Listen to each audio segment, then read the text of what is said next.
The 2026 FIFA World Cup is almost here, and it's already surrounded by controversy. In just a few days, the 2026 FIFA World Cup will kick off across the United States, Canada, and Mexico, bringing together 48 nations, 104 matches, and millions of fans from around the world. This will be the largest World Cup in history, and while excitement is at an all-time high, the tournament is already generating headlines for reasons both on and off the field. Today, we're breaking down everything you need to know about the 2026 FIFA World Cup. The tournament begins on June 11th in Mexico City. The opening match will feature Mexico taking on South Africa, and it will be one of 3 opening ceremonies held across the host nations. The tournament will run for more than 5 weeks before culminating in the World Cup final on July 19th at MetLife Stadium in New Jersey. And for the first time ever, the World Cup final will feature a halftime show, similar to the Super Bowl. Games will be spread across 16 cities in 3 countries. In Mexico, matches will take place in Mexico City, Guadalajara, and Monterrey. Canada will host games in Toronto and Vancouver. The United States will host the majority of the tournament, with matches being played in Atlanta, Boston, Dallas, Houston, Kansas City, Los Angeles, Miami, New York, New Jersey, Philadelphia, Seattle, and San Francisco. For soccer fans in Miami, several matches will be played right in your backyard. In the United States, every match will be available live through Fox Sports. Most games will air on Fox, while others will be shown on FS1.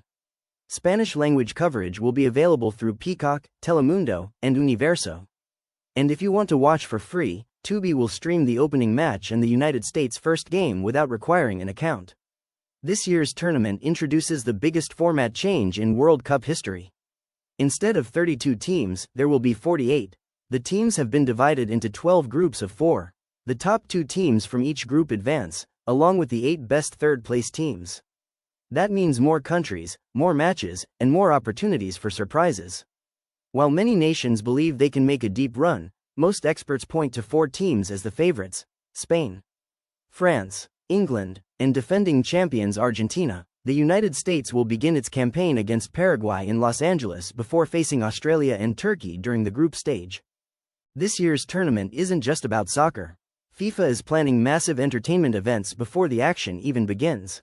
Mexico City's opening ceremony will feature performances from artists including J Balvin, Mana, Alejandro Fernandez, Belinda, and Tyla. Toronto and Los Angeles will also host star-studded ceremonies featuring artists such as Katy Perry, Future, Anita, Alessia Cara, Michael Bublé, and many more. Then comes the biggest show of all, the World Cup final halftime show.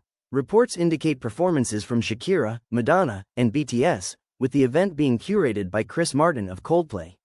Now, let's talk about one of the biggest controversies surrounding the tournament: ticket prices. Fans have been shocked by the cost of attending matches, especially the final. As of late May, some tickets available through official channels were listed at tens of thousands of dollars. Resale prices have gone even higher. The issue has become so controversial that attorneys general in New York and New Jersey have reportedly launched investigations into FIFA's ticketing practices. Many fans argue that the World Cup is becoming inaccessible to ordinary supporters. Others say FIFA is simply charging what the market is willing to pay. Either way, the debate isn't going away anytime soon. Another major issue involves travel to the United States. Millions of international visitors are expected to attend the tournament, but questions remain regarding visa processing, entry requirements, and immigration enforcement. The U.S. government has announced certain visa accommodations for fans from qualifying nations, but concerns remain among some travelers. There has also been discussion about the role of federal agencies, including ICE and Homeland Security personnel, during the event.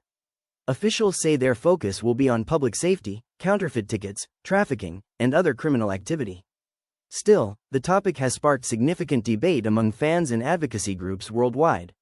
One of the most intriguing storylines involves the possibility of a United States versus Iran matchup. Depending on how the group stage unfolds, the 2 nations could potentially meet in the knockout rounds. Given the current geopolitical tensions between the countries, such a match would instantly become one of the most watched games of the tournament. The 2026 FIFA World Cup is set to be the biggest World Cup ever. More teams, more games, more fans, and more controversy. Whether you're excited about the soccer, the entertainment, or the storylines surrounding the tournament, one thing is certain: the world will be watching. Who do you think will lift the trophy on July 19th? Let me know in the comments, and don't forget to like, subscribe, and turn on notifications for more World Cup coverage.